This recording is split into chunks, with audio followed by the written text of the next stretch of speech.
Imagine standing up from a chair and feeling your legs hesitate for just a second. Not pain, not dizziness, just weakness. A quiet delay before your body cooperates.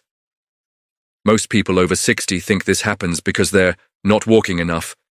So they walk more, longer walks, slower walks, daily walks, but the problem doesn't improve. In fact, sometimes it gets worse. What if I told you the real issue isn't in your legs at all, but muscles that have quietly shut down while you've been sitting? And what if a simple sitting movement could wake them up better than walking ever could? Today, you are going to learn why weak glutes after 60 are one of the biggest hidden causes of balance loss, back pain, and difficulty standing, and how one seated move can start reversing it safely. As we age, we're told that walking is the best exercise, and walking is good, no question. It helps the heart, circulation, mood, and joints. But here's the uncomfortable truth most people never hear. Walking does very little to reactivate weak or dormant glute muscles, especially after 60. The glutes, the large muscles in your hips and buttocks, are meant to stabilize your pelvis, protect your spine, and give you power when you stand, climb stairs, or catch yourself from a fall. When they weaken, other muscles try to compensate. Your lower back tightens, your knees take extra stress, your balance becomes unreliable, and here's where the real problem starts. After 60, we sit more than we realize. Chairs, couches, cars, dining tables. Hours every day. Sitting slowly turns the glutes off. Scientists call this gluteal amnesia, not because the muscles disappear, but because your brain stops sending strong signals to them. They're still there, but they're asleep. So when you walk, instead of your glutes doing the work, your lower back and thighs take over. That is why walking alone often fails to fix weakness, and why some people feel more stiffness or pain afterward. Now let's talk about something surprising. Research in movement science shows that muscle activation matters more than movement quantity as we age. In simple terms, it's not how much you move, it's whether the right muscles are actually working. And for glutes, especially in older adults, activation happens best when the body is stable, supported, and focused. Not during long walks, not during fast movements, but during slow, intentional movements where your brain can reconnect with the muscle. That's why a sitting move, yes, sitting, can sometimes work better than walking for rebuilding glute strength after 60. Think about this. When you're seated, your balance demands are low. There's no fear of falling, no joint pounding, no rushing. That allows your nervous system to relax, and when the nervous system feels safe, muscles respond better. This is especially important after 60, because the brain becomes more cautious. It avoids using weak muscles if it senses instability. So standing exercises can actually limit glute engagement if balance feels uncertain. In a seated position, you remove that fear. You create a controlled environment where the glutes can wake up again. Here's what doctors and physical therapists see all the time. A patient complains of weak legs, trouble standing, or poor balance. They walk daily, yet nothing improves. When tested, their glutes barely activate. But after a few weeks of targeted seated activation work, something changes. Standing becomes easier. Stairs feel safer. Walking posture improves without adding more walking. This doesn't mean walking is bad. It means walking works better after the glutes are awake. Now let's clear up a dangerous myth. Many people believe glute weakness is just normal aging. It's not. Loss of muscle mass happens with age, yes. But glute inactivity is largely a lifestyle issue, and the good news is that inactive muscles respond quickly once properly stimulated, even in your 70s or 80s. In fact, studies show that older adults can regain significant hip strength within weeks when exercises focus on slow, controlled activation instead of intensity. No heavy weights, no gym machines, just correct movement. And this brings us to the sitting move that often outperforms walking. This movement looks almost too simple to matter. That's why most people ignore it. But simplicity is exactly why it works. It retrains the brain-muscle connection first before adding load or complexity. Picture yourself sitting near the edge of a sturdy chair, feet flat on the floor, about hip-width apart. Your spine is tall but relaxed, not stiff, shoulders down, no leaning back. Now instead of thinking about your legs, you think about your hips. You gently press your feet into the floor, not to stand up, but just enough to feel your hips tighten slightly. Then you relax. Slow press. Slow release. What's happening here is powerful. That gentle press sends a signal to your glutes without overwhelming them. No joint strain, no balance challenge, just communication. Most people are shocked the first time they try this and realize how little they feel at first. That's normal. It doesn't mean the exercise isn't working. It means the muscle has been offline for a long time. And waking it up is the first victory. When done correctly, this seated activation does something walking doesn't do well. It isolates intention. Walking is automatic. Your brain goes on autopilot. This seated move demands awareness, and awareness is what restores control. Over time, that awareness carries over into standing. You'll notice something subtle. When you stand up from a chair, you don't have to rock forward as much. When you walk, your steps feel steadier.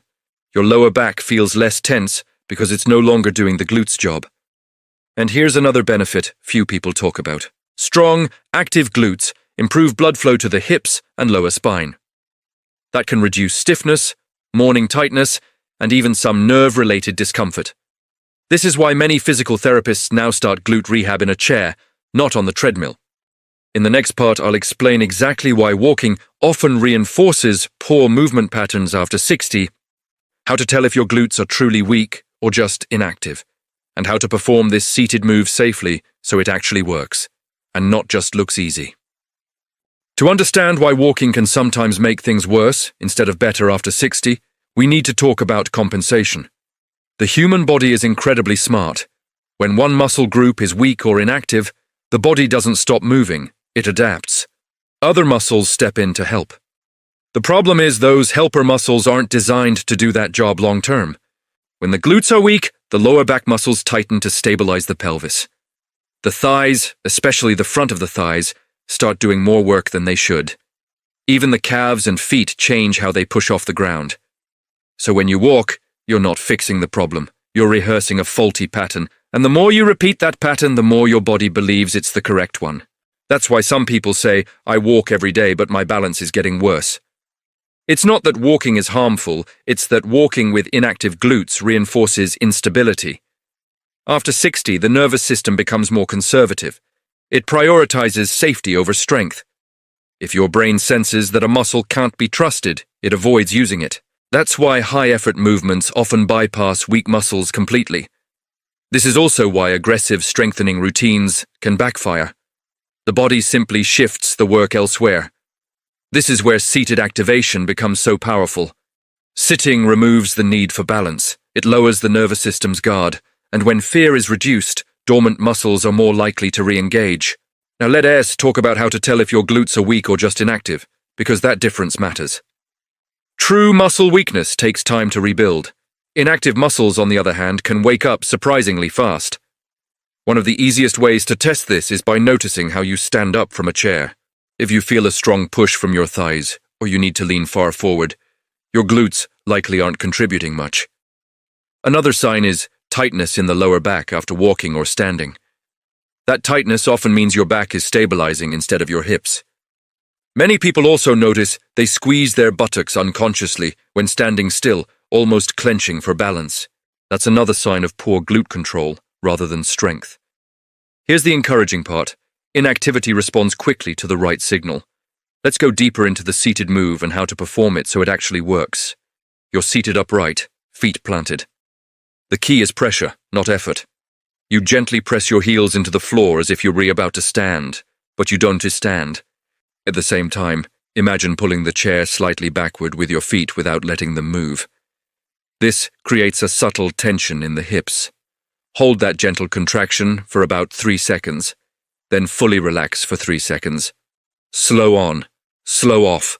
Breathing matters here. You exhale gently as you press and inhale as you relax. Holding your breath shuts down muscle activation, especially in older adults. Calm breathing tells the nervous system it's safe to engage. You repeat this movement 8 to 10 times. That's it. No burn, no strain.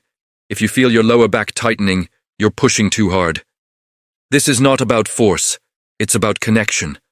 What makes this move more effective than walking is precision. You're telling your body exactly which muscles to use, instead of letting it guess. After a few days of practice, something interesting often happens. You start to feel the contraction more clearly. The muscle wakes up. That's neural adaptation, your brain re-establishing a pathway it hasn't used in years. Once that connection improves, walking becomes more beneficial. The glutes finally participate. Your stride feels smoother. You may notice less pressure in your knees because the hips are absorbing more load. Even posture improves because the pelvis is better supported. This is why therapists often say, activate before you move. Walking without activation is like driving a car with the parking brake half on. You can still move, but it's inefficient and stressful. There's another reason this seated move is so effective after 60. Safety. Falls are a major concern with standing exercises. Fear of falling limits effort and confidence. Seated movements eliminate that risk. That confidence allows consistency, and consistency is what creates change.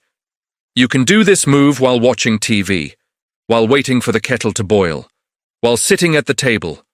It doesn't require special clothing, equipment, or a workout mindset, and that makes it sustainable. Now, an important caution. More is not better.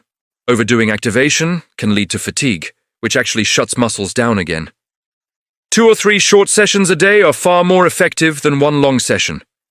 In the final part, I'll explain how to progress this seated move safely, how to know when you're ready to combine it with walking, and the biggest mistake people make that keeps their glutes weak even when they exercise regularly. Once you begin to feel your glutes activating more easily in the seated position, the next step is not to make the exercise harder, but to make it smarter. This is where many people unintentionally stall their progress. They assume improvement means adding intensity. In reality, improvement after 60 comes from better coordination. The first progression is timing. Instead of pressing and relaxing evenly, you slightly extend the hold. Press gently into the floor, feel the hips engage, and hold for 5 seconds. Not by squeezing harder, but by maintaining the connection. Then relax fully. This teaches endurance to the glutes, which is essential for standing, walking, and balance. The second progression is asymmetry. Life is rarely perfectly balanced. One side is often weaker than the other. To address this, you press one heel into the floor while the other foot stays relaxed. Alternate sides. This helps correct imbalances that walking often hides. Many people immediately discover one side feels slower or weaker, and that awareness alone is powerful. Still seated, still safe, still controlled. Now let's talk about when and how to pair this with walking. Walking becomes effective once the glutes are awake, not before. A simple rule is this. If you can feel your hips working during the seated move without your back tightening, you're ready to bring that awareness into standing. Before you walk, do one short round of the seated activation. 8 slow presses. Then stand up and walk. As you walk, imagine gently pushing the ground backward with your feet instead of stepping forward. This cue encourages the glutes to stay engaged. You don't force it, you just suggest it. Most people report that walking feels lighter after this. Less shuffling, less effort, more control. Now let's address the biggest mistake that keeps glutes weak, even in people who exercise regularly. That mistake is squeezing instead of activating. Hard squeezing turns the glutes into stabilizers only. They become rigid. Activation, on the other hand, allows the glutes to lengthen and shorten naturally. That's how they're meant to work. If you find yourself clenching your buttocks when standing or walking, it's a sign the muscle doesn't trust itself yet. This seated move rebuilds trust. It reminds the brain that the glutes can do their job without panic. Another common error is rushing. Fast movements bypass weak muscles, slow movements invite them back in. Speed can come later, but only after control is restored. It's also important to understand that glute strength affects far more than just walking. These muscles play a key role in protecting the spine. When they're inactive, the lower back becomes overworked. Many people are surprised to find that chronic back stiffness improves once glute activation becomes consistent. Balance improves as well. The hips are the body's central stabilizers. When they work properly, the feet and ankles don't have to scramble to keep you upright. That's why improving glute function can reduce the fear of falling, even without practicing balance drills. And here's something hopeful. Age does not limit neural adaptation. The brain remains capable of forming new connections throughout life. What changes is how much safety it requires before allowing those connections. Gentle, seated activation provides that safety. You don't need to push through discomfort. You don't need to sweat. You don't need to exhaust yourself. You need consistency, attention, and patience. If you do this seated move daily, just a few minutes at a time, you are not just strengthening a muscle. You're restoring communication between your brain and your body. And that's what makes movement feel confident again. At this point, the foundation is in place. The glutes are no longer dormant. Walking can now do what it's meant to do, support health instead of compensating for weakness. If there's one thing to remember, it's this. Weakness after 60 is rarely about effort. It's about connection. Your glutes didn't fail you. They were simply quiet for a long time. And when muscles go quiet, the body adapts in ways that don't always serve you well. Walking is still valuable. It always will be. But walking works best when the right muscles are awake and doing their share of the work. Without that foundation, even the best habits can fall short. This simple seated move may look small, but it addresses the real issue most people never talk about. The lost conversation between your brain and your hips. By restoring that conversation gently and safely, you give your body permission to move with confidence again. You don't need to chase intensity, you don't need to push through pain, and you don't need to accept weakness as an inevitable part of aging. A few mindful minutes a day can change how you stand, how you walk, and how steady you feel in your own body. Progress after 60 isn't loud. It's subtle. It shows up as ease when you rise from a chair, as steadiness on your feet, as less tension where there used to be strain. And that's how real strength returns, quietly, consistently, and on your terms.